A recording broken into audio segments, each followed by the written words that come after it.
இப்போ இதை செட் பண்ணி வச்சு போட்டு உங்களுக்கு மிச்ச விஷயத்தை சொல்கிறேன். வணக்கம், இன்றைக்கும் ஒரு வீடியோட வந்திருக்கிறோம்னு சொன்னால் உங்களுக்கு ஒரு விளக்கத்தை காட்ட போகிறேன். உங்களுக்கும் அது ஒரு முன்னேற்றகரமாக இருக்கும். நீங்கள் தலைப்பை பார்த்து வந்திருப்பீங்க, மாதம் 1 லட்சம் உழைக்கலாம் என்றது தான் என்னுடைய தலைப்பாக உங்களுக்கு இருக்குது. அப்போ எப்படி 1 லட்சம் உழைக்கலாம்னு சொல்லி கேட்பீங்க. சாத்தியமானது தான். பல பேர் அதை செய்து கொண்டிருக்கிறாங்க. அதிகமாக இந்தியாவிலே இந்த முறைகள் கனகாலமாக இருக்குது. கேரளா பக்கமெல்லாம் அப்படி ஒரு பிரபல்யம். ஆனால் யாழ்ப்பாணத்தில் இதுக்குரிய சந்தை வாய்ப்புகள் இருக்குது. ஆனால் இந்த தொழிலை யாரும் செய்கிறது குறைவு. மிக கணிசமானவர்கள்லாம் நிறைய சந்தை வாய்ப்புகளே இருக்குது. காட்டப்புறம் பாருங்க, இங்கே பாருங்க. இப்போ நான் கொஞ்சம் காடை முட்டை வாங்கி சும்மா ஒரு சாப்பாட்டுக்கு தான் வாங்கினேன். அதை வாங்கினதில் அதை கொண்டு வந்து என்ன செய்தேன், இந்த ஒரு பழைய மிஷின் ஒன்று கிடந்தது, இங்கே ஒன்று கிடந்தது பயன்பாடு இல்லாமல். அப்போ அதுக்குள்ளே கொண்டே சும்மா வச்சு போட்டு அந்த மிஷினில் நிறைய பார்ட்ஸு கூட இல்லை, நாளும் கூட தெரியாது. இப்போ வச்சாலும் மறந்து போனேன். ஆனால் முட்டை பொரிச்சு கொஞ்சம் நிற்கிது பாருங்க. உங்களுக்கு காட்டுறேன், இங்கே பாருங்க, திறந்து காட்டுறேன் பாருங்க. காடை கோழி குஞ்சு. இப்போ நீங்கள் வளமையாக கோழி குஞ்சு மாதிரி தான். இன்னும் 4 இருக்குது பொறிக்குது. நான் அதை திருப்ப வச்சு மிச்சம் பொறிக்க பண்ணுவேன். உங்களுக்கு சில இதை காட்டணுமென்றதுக்காக இந்த பாருங்கள், காடை கோழி கொஞ்சம் எப்படி நிற்கிறேன்னு சொல்லி. இப்போ இது வச்சது அப்படின்னு தெரியல, ஆனால் இன்னும் 4 இருக்குன்னு தெரியுது. இப்போ கொஞ்ச நாள்லேயே பொறிக்கிட்டுது. இப்போ வளமையாக கோழி முட்டை மாதிரி தான் பாருங்க. இந்த பாருங்க பொறிக்கிட்டு காடை குஞ்சு. இது நீங்கள் கோழி குஞ்சு நினைக்காது, காடை குஞ்சு. கொத்தி எல்லாம் கிடக்கு, சின்ன சின்ன இதெல்லாம் பார்க்க தெரியுது. இந்த பாருங்க கத்துது. இப்படி தான் காடை இப்படி தான் கத்துறது. இப்போ நான் மிச்ச விஷயத்தை காட்டுறேன். அதுக்காக இப்படி இந்த ஒரு கொஞ்சத்தை செய்து உங்களுக்கு 1 லட்சம் மாதம் பெறாது. அது கணக்கையும் செய்யணும் இல்லை, ஒரு அளவான உங்களுக்கு பெரிய கஷ்டம் இல்லாத தொழில் தான் இது. இப்போதைக்கு சேஃப்டியாக இதை எடுத்து நான் வைக்க போகிறேன். இதுக்குரிய சாப்பாடுகள், சின்ன குறுநல் மற்ற தீவனம் அதுக்கண்டு வாங்கி வளர்கிறதுக்குரியதும் வாங்கி வைக்கலாம். இப்போதைக்கு சும்மா கிடைச்சதில் போட்டிருக்கிறேன். இப்போ இதை செட் பண்ணி வச்சு போட்டு உங்களுக்கு மிச்ச விஷயத்தை சொல்கிறேன். யாழ்ப்பாணத்தில் காடைக்கோழி வளர்க்குறதுக்கு நிறைய வாய்ப்புகள் இருக்குதுன்னு சொன்னால் சந்தை வாய்ப்புகள் நிறையவே இருக்குது. நிறைய ஒருங்கிணைந்த பண்ணைகள் எல்லாம் உருவாகி இருக்குது. அதை விட ஹோட்டல் அண்ட் ரெஸ்டாரண்ட்ஸுக்கு இந்த புரோய்லர் கோழி இறைச்சி கோழி இறைச்சி காணாமல் இருக்குது. நாங்கள் முதலாவது காடை வளர்ப்பின் நன்மை, இப்போ உதாரணத்துக்கு 5000 வளர்க்குறேன்னு வைப்போம். 5000 காடை கோழி வளர்க்க போகிறோம்னு சொன்னால் ஒரு அளவான ஒரு கோழிக்கூடு மாதிரி காடையை வளர்க்குறதுக்கு ஏற்ற மாதிரி சின்ன ஒரு பண்ணை அமைப்பு செய்யலாம். அப்போ செய்தால் அதில் 5000 நீங்கள் காடை கோழி வளர்க்கணும்னு சொல்லி சொன்னால் என்னென்ன சேவை, என்ன மாதிரி அதின் வருமானம் எப்படி வரப்போகுது, அதை விற்று எங்களுக்கு 1 லட்சம் ரூபா எப்படி வருமன்றது தான் நான் இந்த இதில் உங்களுக்கு சொல்கிறேன். 5000 குஞ்சுகளுக்கு ஒரு குஞ்சின் விலை அண்ணளவாக இப்போ 25 ரூபா கிடக்கும், 30 ரூபாண்டு வைப்போம். சரியா? அந்த கணக்கில் பார்த்தாலும் மொத்தமாக நாங்கள் 1,35,000க்கு நீங்கள் குஞ்சு வாங்க போகிறீங்க. சரியா? நான் இப்போ குறைஞ்ச விலையில் வாங்கி குறைஞ்ச விலைக்கு விற்கிற அளவு தான் நான் இப்போ சொல்கிறேன். இதை நீங்கள் கூடிய விலைக்கு வாங்கினீங்கன்னா கூடிய விலைக்கு விற்றீங்கன்னா சரி, இந்த லாபம் பெறும். சரியா? இதில் பார்த்தீங்கன்னு சொன்னால் தீவன செலவு அதுக்குரிய உணவு இப்போ கடைக்கோழி 45 நாளில் நீங்கள் அறுவடையாக பெற்றுடலாம். அப்போ 45 நாளுக்குரிய மாதிரி தான் நான் இந்த கணக்கை போடுறேன் உங்களுக்கு.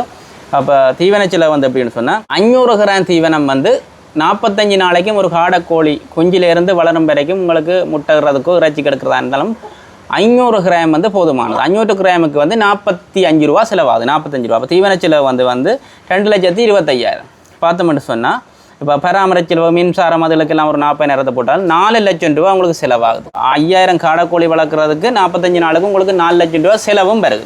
சரியா? 4 லட்சம் ரூபா செலவு வந்துன்னு சொல்லி சொன்னால் வருமானம் எவ்வளோ வருதுன்ற பார்ப்போம். பார்த்தா தானே எங்களுக்கு லாபம் தெரிய போகுது. வருமானத்தை பார்த்தா விற்பனை மற்றும் வருமான முறையில் பார்த்தா 45 நாட்களுக்கு காடை இறைச்சிக்காக வளர்க்கலாம், நீங்கள் முட்டைக்காக வளர்க்கலாம். சரியோ? அதில் பார்த்தா இறப்பு வீதத்தையும் போடுவோம். 5250 செத்துட்டு வைப்போம். என்ன கட்டாயம் இறப்பு வீதம் வரும், கொஞ்சமாவது சாகும். இது ஒரு காரணங்கள். அப்போ 250 செத்தாலும் 4750 காடை கோழிகள் உங்களுக்கு விற்பனைக்கு தயாராகி இருக்குது. அந்த நிலையில் காடை கோழியாவே முட்டையாவது பார்த்தால் 115 ரூபா கொடுக்குறேன்னு வைப்போம். வச்சாலும் 4750க்கு 115 ரூபா அப்படி நீங்கள் கொடுத்தீங்கன்னு சொன்னால் எவ்வளோ வருது காசு? 5,46,250 ரூபா வருது. அதில் நீங்கள் 4 லட்சம் ரூபா செலவை கழிக்கத்தானே வேணும். 1,46,250 ரூபா உங்களுக்கு நிகர லாபமாக வரப்போகுது. நீங்கள் 1,46,250 ரூபா வரணும் இல்லை, அதில் வேறு எதுவும் செலவுகளை நீங்கள் யோசிச்சு மனசில் வச்சிங்கன்னு சொன்னால் நீங்கள் உங்களுக்கு 1 லட்சம் ரூபா தான் வருகுதுன்னு சொல்லி வைங்க. அப்போ நீங்கள் நான் இதைத்தான் தலைப்பில் உங்களுக்கு போட்டிருந்தா 1 லட்சம் ரூபா உங்களுக்கு மாத வருமானம் பெறும். இது பல பேர் செய்ய தயாராக இருக்கிறாங்க. ஆனால் அவங்களுக்கு சரியான வழிகாட்டுதல் இல்லை. நீங்கள் செய்யும்பொழுது இன்னும் மட்டும் யோசிக்க வேணும். இப்போ அதை நாங்கள் சாகாமல் பாதுகாக்க வேணும். அதுக்காக சரியான வகையில் இது சம்மந்தமான துறைவானவர் எல்லாம் இங்கே இருக்கணும். இப்போ இந்தியாவிலே இந்த பிஸ்னஸ் சக்ஸஸ் ஆகுறது நிறைய வீடியோக்களை நீங்கள் பார்ப்பீங்க. எங்களுக்கு நாங்கள் அப்படி ஆரம்பத்தில் நான் உங்களுக்கு மாதம் 1 லட்சம் ரூபா போடுறதுக்கு இந்த வேலையை செய்ய சொல்லி இல்லை.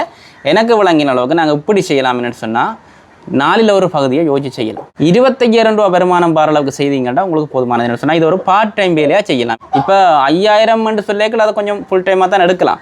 ஆனால் சில பேர் வந்து பார்ட் டைமாக செய்வாங்க, அந்த டேலண்ட் இருக்கு. இப்போ வந்து என்ன சொன்னால் வாங்குறதுக்கு எவருமே தயாராக இருக்கிறாங்க, ஆனால் செய்கிறதுக்கு தான் ஆட்கள் இல்லை. என்டர்பிரைனர்ஸ் இருக்கிறாங்களோ அவங்கள என்ன செய்வாங்கன்னு சொன்னால் தொழில் முனைவர் 4-3 பேருக்கு தங்களுடைய பணத்தை கொடுத்து, இப்போ வெளிநாட்டில் இருக்கிறாங்களோ அவங்களெல்லாம் கொடுத்து அவங்கள இதை செய்விச்சு அவங்களுக்குரிய சம்பளத்தையும் எடுத்து போட்டு மேலதிகமான வருமானத்தை ஒரு இதாக பெற்றுக்கொள்வாங்க. இதை வந்து இன்னும் கொஞ்சம் வித்தியாசமாக செய்து இப்போ உணவாக்கி, உதாரணத்துக்கு அந்த காடை முட்டையை கூட கட் பண்ணுற கூட இப்போ அந்த கட்டர் மாதிரிலாம் வந்துட்டு ஒரு பண்ணையில் கொண்டு விற்பனை செய்கிறது அவங்க அப்படி விற்றா இன்னும் கொஞ்சம் கூட பருமதியை கூட்டி விற்கலாம். அது மாதிரி காடை கோழியை பாபிக்கு விற்கலாம், இறைச்சிக்கு விற்கலாம், கறி கோழியாக விற்கலாம், எப்படியும் செய்யலாம். வேறு வேறு மாதிரி ஃப்ரை சிக்கன் ஆக்கலாம். இப்படி ஒரு ஐடியா இருந்தது, பல பேருக்கு வந்து தெரியாமல் இருக்குது. அதால் வந்து இதை சொல்லி இருக்கிறேன். சாதாரணமாக நான் இது நாள் தெரியாமல் போட்ட இதுக்கு கொண்டு வச்ச முட்டை, அதுவும் இதுக்கண்டு வேண்டின முட்டையும் இல்லை, சாப்பிட்றதுக்கு வேண்ட முட்டின எத்தனை நாள் கோழி உருட்டின முட்டையோ அதுவும் தெரியாது. அப்படியான முட்டை கூட இப்போ பொரிச்சிருக்குது. சும்மா ஒரு சூடு காட்டுற ஒரு மிஷினில், இப்போ சாதாரணமாக வேறு ரெஜி பவுனில் வர மிஷின்கள்லாம் வந்துட்டு நீங்கள் அதில் வச்சுக்கணும்னு சொன்னால் பொரிச்சிடும். அப்போ ஒரு தரம் அப்படி செய்துட்டிங்கன்னு சொன்னால் அப்புறம் சக்ஸஸ் ஆகிடும். அப்போ இது ஒரு பிரயோசனமாக இருக்குமென்னு நினைக்கிறேன். இது மாதிரி நிறைய வீடியோக்குள்ளே போட இருக்கிறேன். இந்த வீடியோ உங்களோட ஃப்ரெண்ட்ஸுக்கு செய்யணுங்க, அவங்களும் பயனடைய வேணும்.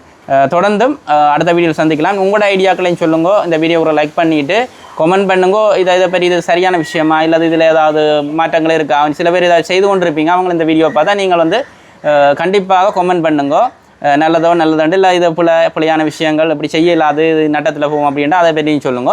தொடர்ந்தும் வந்து இன்னும் ஒரு நல்ல ஒரு வீடியோக்குள்ளே சந்திக்கிற பேரை இந்த வீடியோவில் நிறைவு செய்கிறேன்.